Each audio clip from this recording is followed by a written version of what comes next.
fighting techniques. When a fire is ignited, the way it is put out depends entirely on the fuel that is making the fire burn and the location of the fire itself.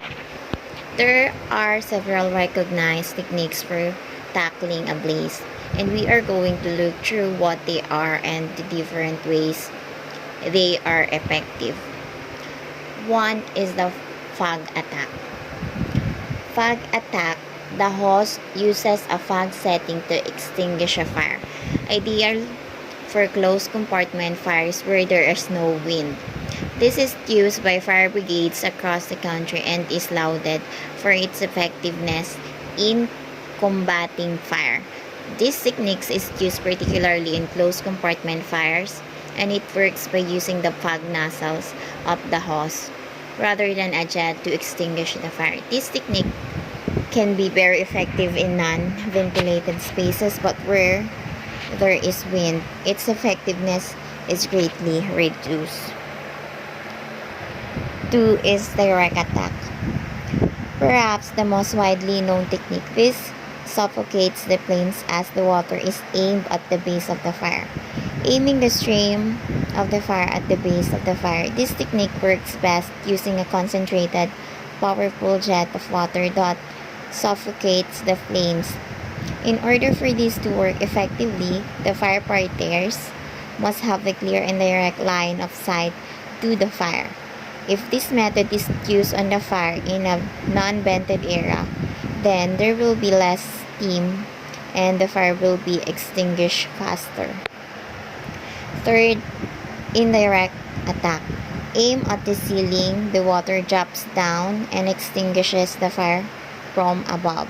Like the fog attack, this method is most effective in closed compartment fires, such as high-rise environment. Instead of aiming the stream of water directly at the fire, it is aimed at the ceiling or wall above the flames, allowing the water to drop down and extinguish the blaze.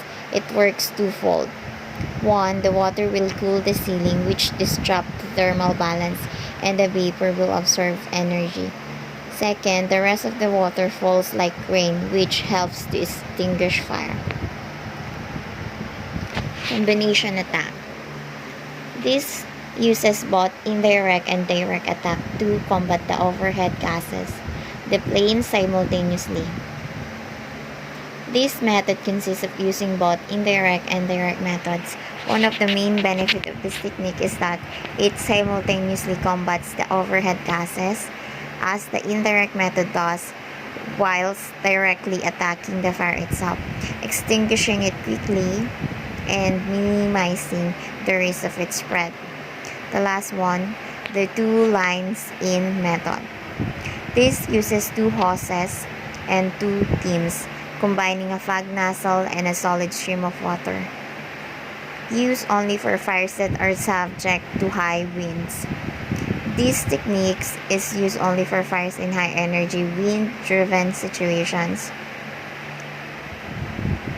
The technique requires two teams of two, with each team operating a different kind of hose. One team operates a low pressure, high fog nozzle, and the other uses a nozzle with a solid concentrated stream. As long as the two teams work in tandem and communicate well, this method can be very effective. One team should focus on attacking the flame directly, while the other should concentrate on preventing any advancing flame from spreading. Directly, while the other should concentrate on preventing any advancing flame from spreading.